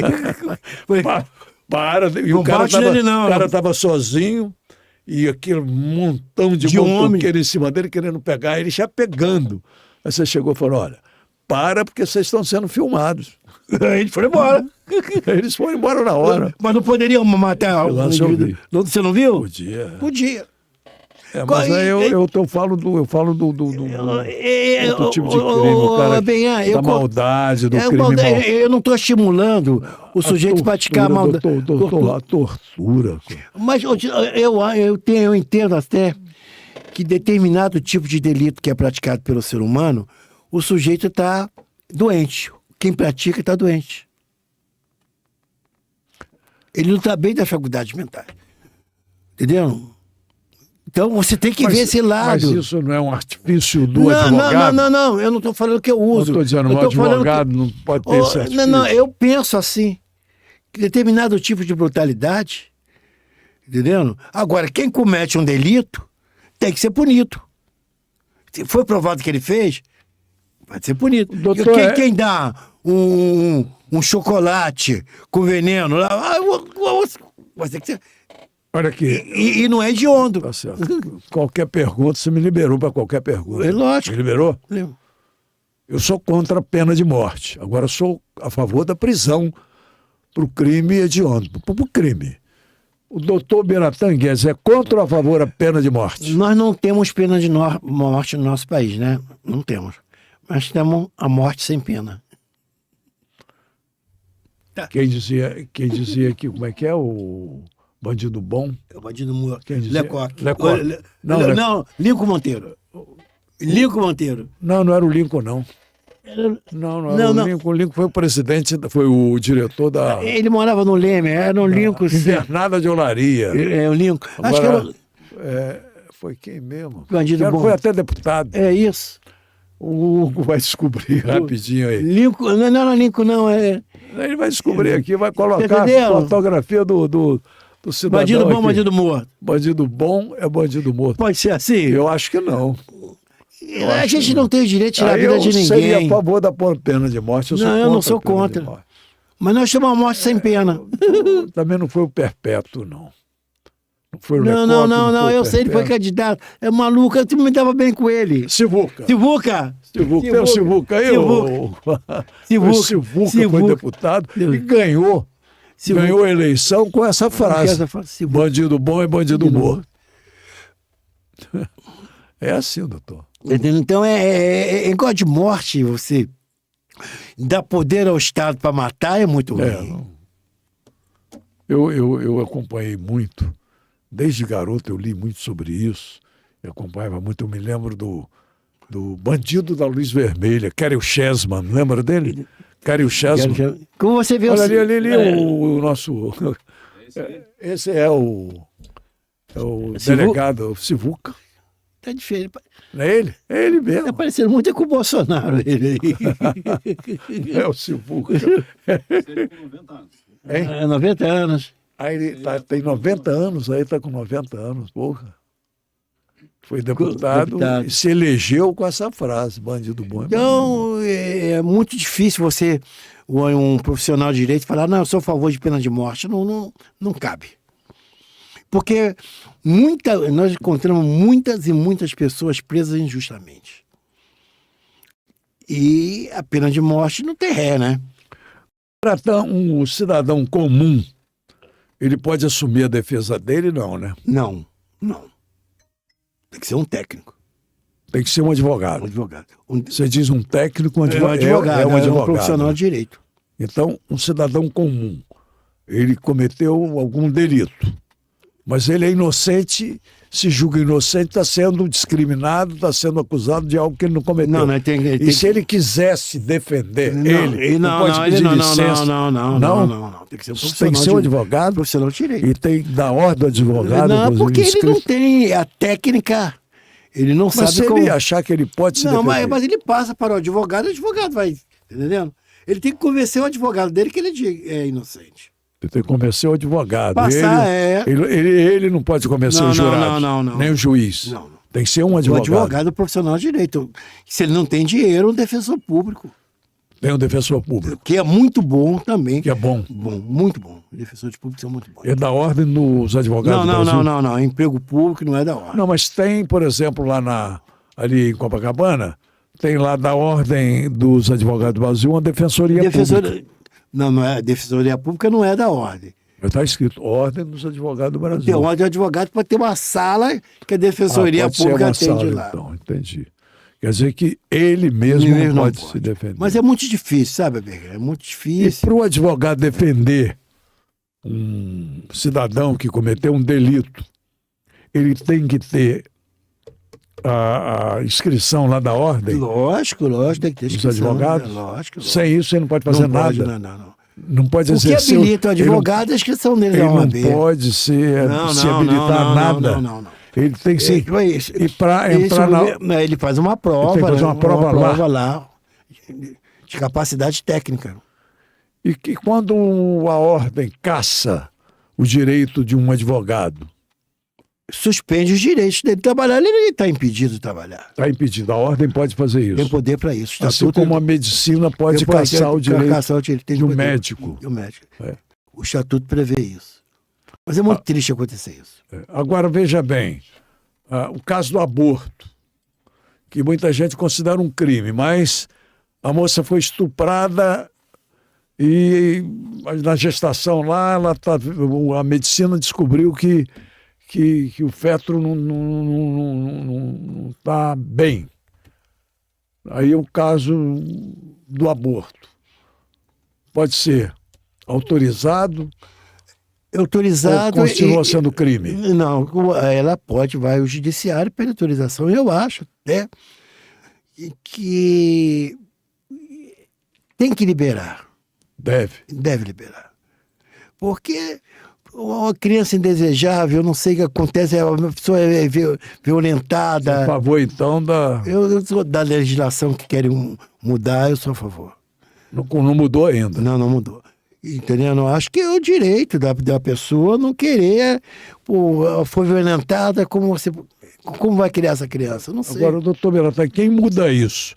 É o Supremo Tribunal ou a Câmara dos Deputados ou o Congresso Nacional? O Supremo não pode legislar. Tem que ter os dois. Não, o Supremo não pode legislar. Tem que ser legislado pelo Congresso. Pelo Congresso. O Supremo não. Câmara e depois Senado. O Supremo não tem poder para legislar.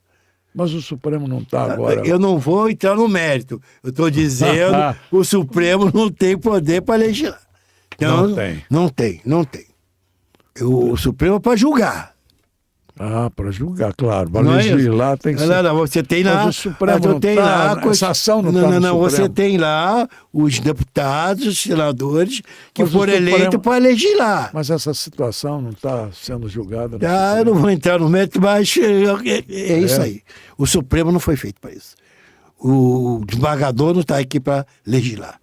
Agora, doutor, por que no Brasil um desembargador do tribunal, um ministro do tribunal, do Supremo, ele aos 75 anos tem que ser aposentado? Lá nos Estados Unidos, agora há pouco morreu uma ministra com mais de 90 anos. Por que é diferente? Eles lá estão errados, nós aqui estamos certos. Então lá eles estão errados? Ô, Benham, você tem que... Quem morreu com a cabeça... Não, mas você tem que reciclar. Você tem que reciclar. Julgar deve cansar muito. Julgar. Mas 75 não é pouco não, doutor? Não. Porque... Passar pelo menos para 80. Não, eu entendo. O próprio funcionário público. Não. Ele não quer, ele quer trabalhar. Não, mas tem outros também que querem, que precisam também de trabalhar, tem que reciclar. Que o juiz, quando julga, ele deixa de ser filho de Deus para ser irmão de Deus. Ele está decidindo a vida do semelhante. Mas ele vai decidir. Aí, se ele decidir errado? Mas ele está lá para ele. Mas se ele decidir errado, não, mas tem recurso. Ele estudou para isso. Ele está preparado para isso, para julgar.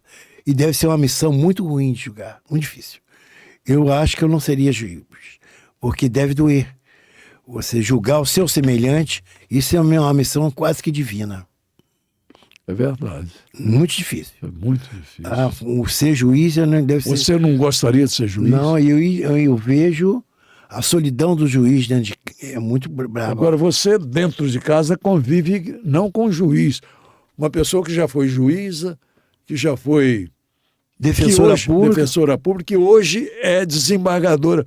Como é que ela pensa? É uma desembargadora das mais conceituadas. Você conversa muito com ela. Como é que você pensa? Mas ela, quando vai decidir, ela fica só E não decide numa hora nem duas, não. Ela fica, estuda. E ela, doutora Maria Angélica, é da área criminal. Criminal. Ela custa decidir? Ela não decide nada de inopina, ela é muito séria, correta e muito justa. E o índice de reforma de sentença dela é quase que zero, muito difícil. Doutor Biratã, em determinados momentos você tem histórias pitorescas, curiosas, como advogado. Tem alguma que te lembra alguma coisa, que te recorda alguma coisa, algum caso? Eu não vou citar o nome, não precisa. Eu tive esse talvez tenha sido o mais importante, o mais interessante que nós tivemos no escritório. Um cidadão chegou, ele era acusado de ter um sequestro na casa dele, acusaram ele de matar a mulher. Matar quem? A esposa dele. A esposa. E ele vai e surge uma figura de um namorado da mulher dele. E ele é absolvido, faz esse trabalho, tá? Ele é absolvido, o Ministério Público pede absolvição. E quando ele vai ao escritório para acabar, para fazer os pagamentos lá, ele também estava convencido que a mulher tinha um namorado. Ele também se convenceu da improcedência da imputação. E aí? Aí ele não tinha sido absolvido, então, na cabeça dele... Depois... Então, isso é muito interessante. O que é interessante também, no direito penal, você defende... Isso é muito sério. Você defende a pessoa, ele é absolvido, e ele evita de te encontrar. Porque você é o lado negativo da vida dele. Ele não quer lembrar de você. Porque ele está lembrando daquele fato que é imputado a ele. Para ele, Então, pessoas grandes... Mas ele não deixa de gostar de você. Ele não deixa. Mas ele não quer lhe ver. Doutor Biratã, antigamente, tinha aquele flagrante delito. Existe ainda, flagrante delito. Existe ainda? Se você cometeu um delito... Não, eu digo de traição. A traição não é crime. Não, adultério. Agora não é mais. Não é mas crime. Era. Mas não era, é doutor. absurdo. Mas era. É de adultério, porque cada um é dono do seu corpo. Você mas não era. Eu não alcancei essa época, não. Não, mas eu alcancei. O cidadão guardar um objeto. Isso. Contratar um detetive particular para seguir. Para dar um flagrante de adultério. Isso acabou. Mas existia. Acabou. Era crime. Era ilícito, sim. Hoje não tem mais. Não existe. Hoje não tem mais. Não. Não existe essa lei que, não, de maneira nenhuma. Que pune, não. Não tem mais flagrante de adultério. Não existe mais. Não existe. Então, agora não é um absurdo um negócio desse? Eu acho. Eu acho que cada um tem direito de fazer o que cada um tem que ter a responsabilidade de adultério, de praticar um bem, de ser honesto, de ser real, de ser leal. Agora, a pessoa não quero mais, pronto. Como o homem não tem direito de bater na mulher, o homem não tem direito de atirar na mulher. A mulher não quer mais, tem direito de dizer, eu não quero mais, o homem não quer. Tem o direito de dizer, agora maltratar, trair, eu acho também errado isso aí. Entendeu? Mesmo que a pessoa seja dona do corpo, mas trair não é bom. Eu estudei, vai embora. Para defender, eu não sei defender sentimentos. Não. Sentimento eu não sei defender. Eu não sei defender sentimento. É muito difícil, né? Doutor, mais uma pergunta. Já foi te oferecido suborno para você defender um criminoso confesso? Eu te pago o que você quiser. Não, isso não é suborno, isso é honorários. Honorário. Não, a pessoa não é assim que funciona. A pessoa está muito doente, em fase terminal, ele vai procurar o médico de confiança dele. Tá. Não é isso? Certo. Então, se o sujeito é imputado a ele um delito grave, ele vai procurar o advogado de confiança dele.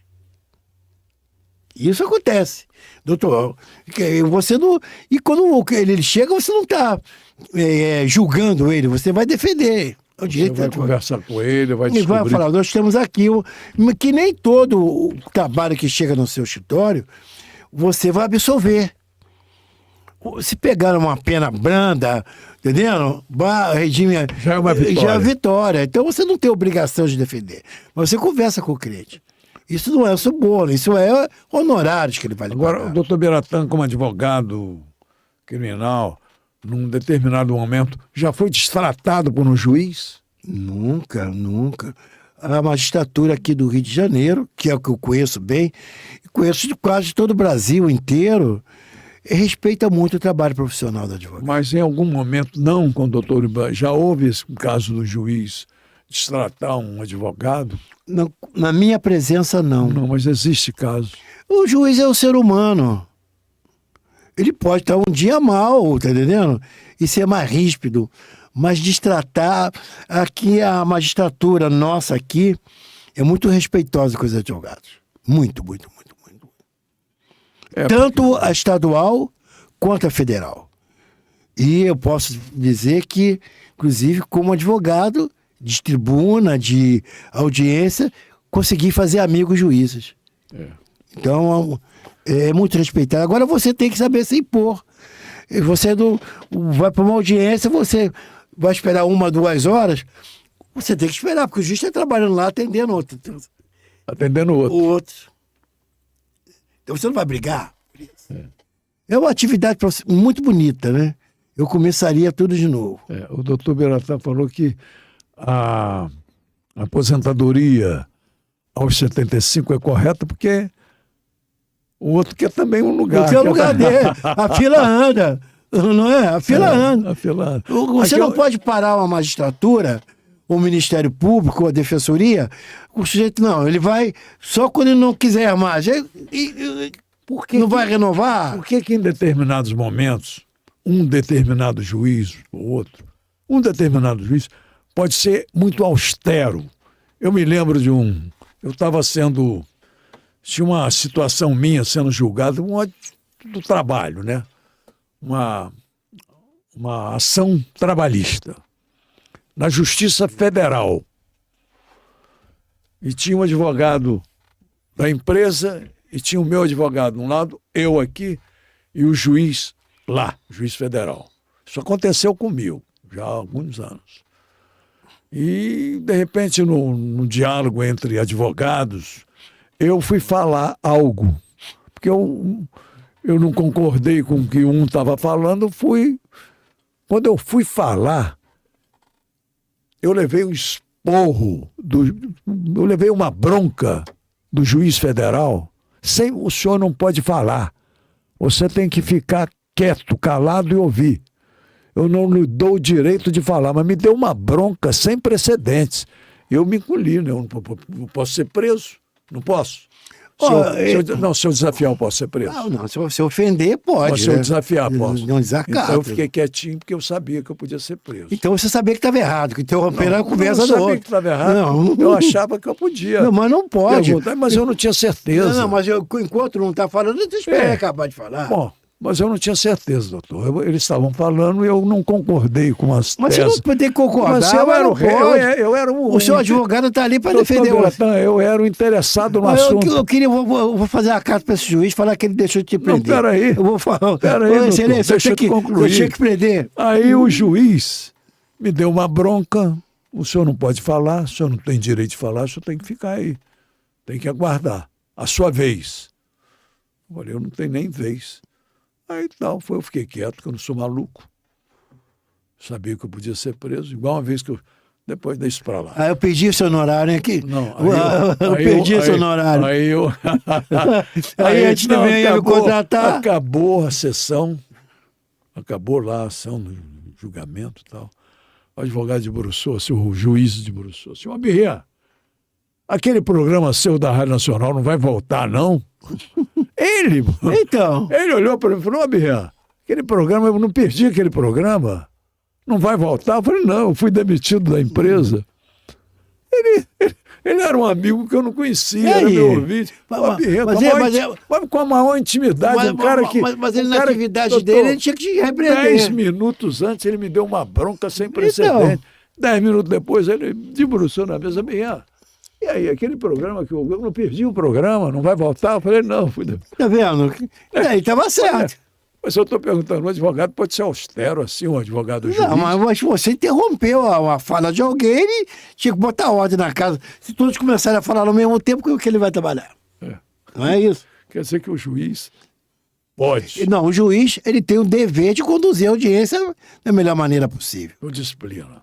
Com disciplina, né? Porque senão vai ter Você briga. assistiu o filme Os Intocáveis, sobre Al Capone?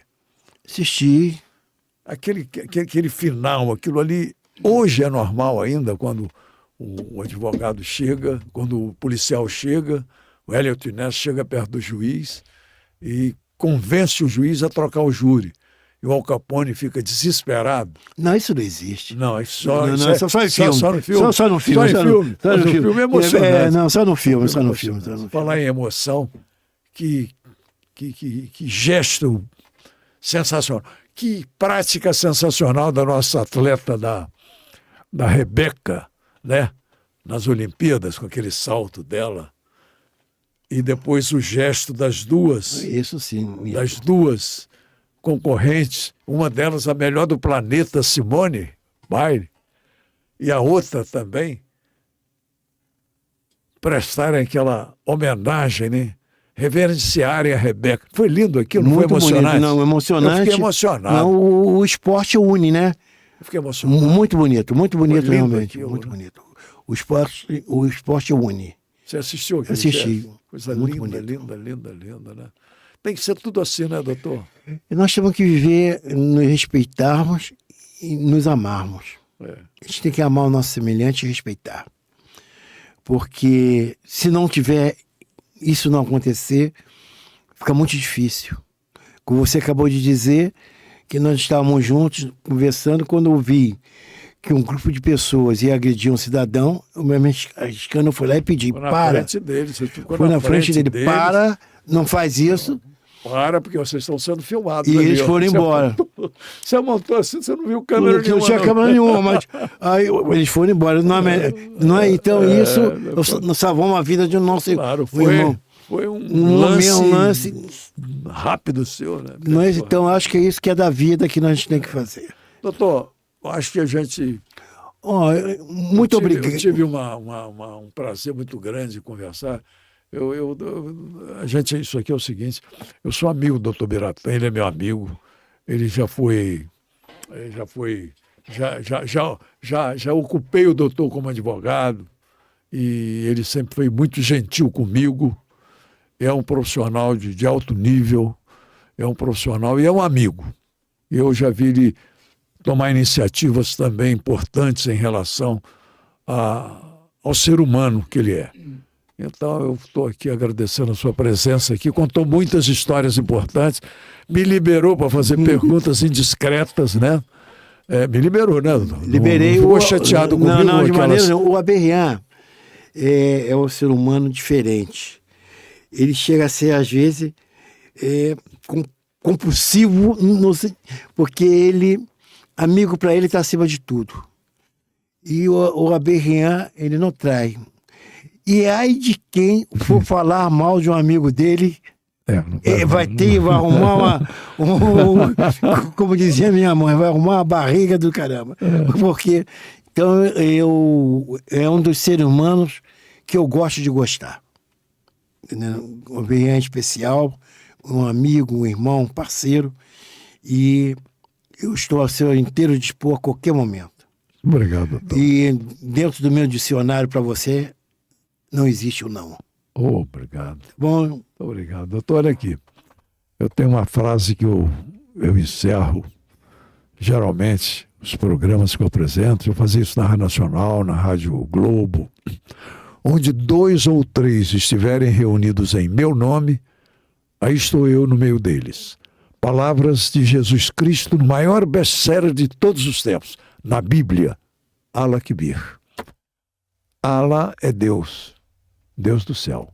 Doutor Biratã Guedes, tem mais alguma coisa a dizer aí para os ouvintes, para os seus amigos, nossos seguidores aí? Eu quero agradecer a você e parabenizar pelo seu programa. Desejo todo o sucesso do mundo.